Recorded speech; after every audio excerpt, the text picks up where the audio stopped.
Magandang araw mga kaibigan. Pag-usapan natin ngayon ang warrant of arrest na pinirmahan ng Senado para kay Pastor Apollo Kibuloy na kikita natin talagang excited na si Senator Risa Hontiveros na ipaaresto at ipakulong si Pastor Kibuloy sa Senado. Okay? Gusto ko lang munang i-advertise ang ating dark chocolate. Meron pa naman tayong stock. Mag-order kayo sa number na ito, 0916-9000-997. Okay, so gaano kabilis ang pag-aresto ng autoridad kay Pastor Kibuloy? Okay, iklaro natin ito Ang responsibilidad sa pag-aresto kay Pastor Kibuloy ay nasa kamay ng Sergeant at Arms ng Senado. Hindi po responsibilidad ng PNP or NBI ang pag-aresto. Ano lang sila, pwedeng mag-escort, pwedeng mag-assist. Hindi po katulad kay DG Bantag at kay late Superintendent Ricardo Zulueta na ang responsibilidad sa pag-aresto sa dalawa ay ang PNP at NBI. So, magdadalawang taon na. Correct me if I'm wrong, Abril ata noon nung inisyu yung warrant of arrest. Next month, Abril na, 2 taon na. Ang buong PNP with the help of NBI, hindi pa rin nila naaaresto si DG Bantag. Kaya ang tanong is, kanino ang huling halakhak? Senator Hontiveros o kay Pastor Apollo Kibuloy? Gaano kabilis ang pag-aresto ng Sergeant at Arms ng Senado sa nagtatago ngayon na pastor? Okay, nagbitiw na ng salita si Pastor Kibuloy. Sabi niya, hindi siya magpaparesto ng buhay. At nagtatago na ngayon. Okay, hindi naman karamihan ang tao ng Senado, yung mga security personnel nila. Hindi po katulad ng PNP at NBI, nationwide yan. Ang Sergeant at Arms, limited lang. Although, I think, nangako na ang PNP na tutulong sila. But then, yun na nga, nahirapan na nga sila sa pag-aresto kay DG Bantag. Madodoble na ang atensyon nila kung i-focus pa nila ang effort nila sa pag-aresto kay Pastor Kibuloy. Okay. So, labanan na naman ito ng hide and seek.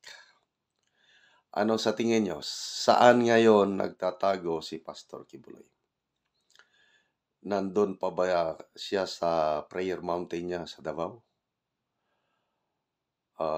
Hindi pa ako nakapunta sa prayer mountain na yan, kaya lang maluwag na lugar at saka napakaganda. Okay, kung ako ang inyong tatanungin, si Pastor Kibuloy nakapaghanda na nito. May mga plan A, plan B, plan C na siya. Pwede, nandyan pa rin siya sa kanyang compound, yung maluwag na area. Kailang, baka naglagay na sila ng mga CCTV camera ba, namomonitor na. Kung meron ng papasok na ibang tao, ipindot lang kay Pastor Kibuloy, then baka nag-ano na siya dyan.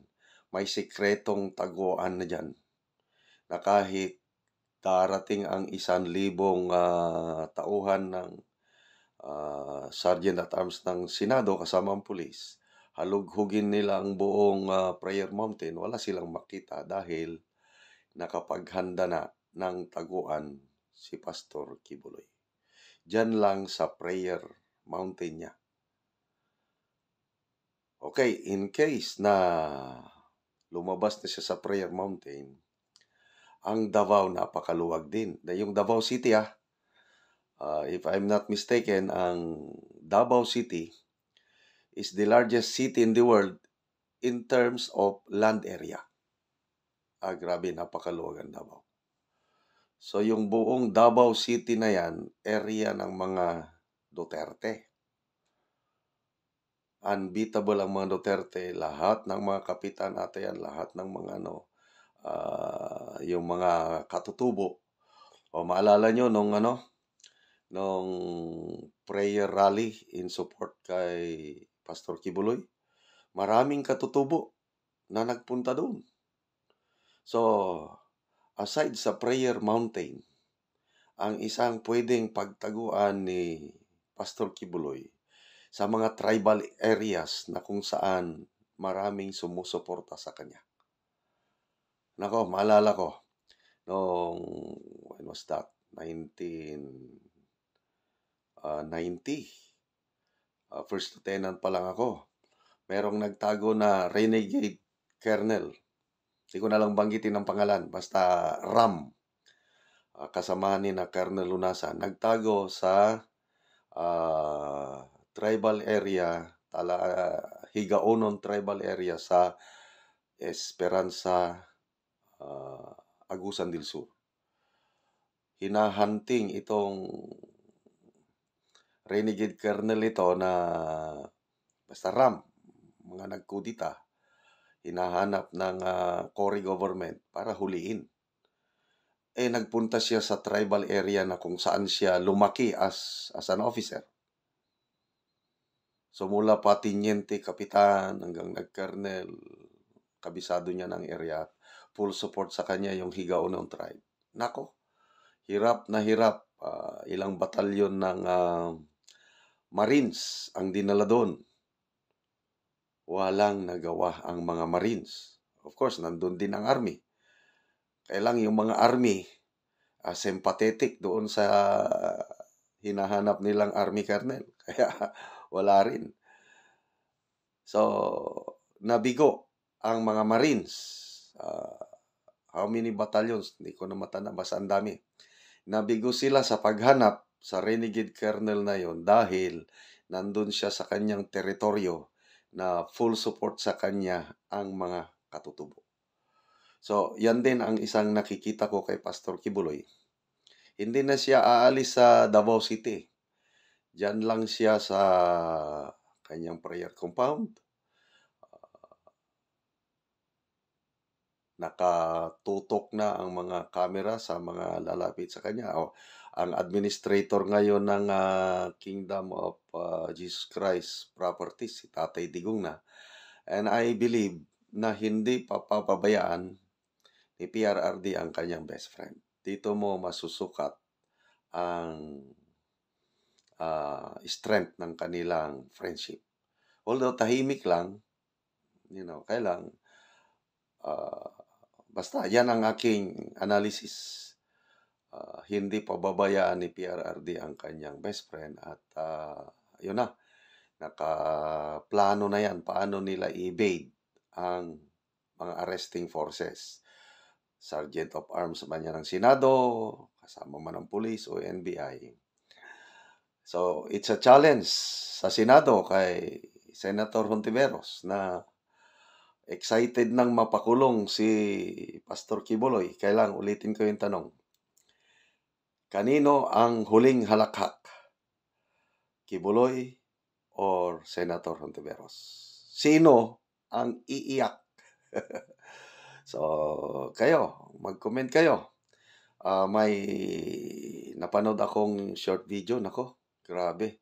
Yung Akbayan, ito yung partido ni ito yung grupo ni Senator Hontiveros. Nagdi-distribute na ng mga flyers na pinapakita doon yung mukha ni Pastor Kibuloy na parang masama ang image. Tapos, he is a threat to women baka ma-rape kayo, baka abusuhin kayo, gano'n.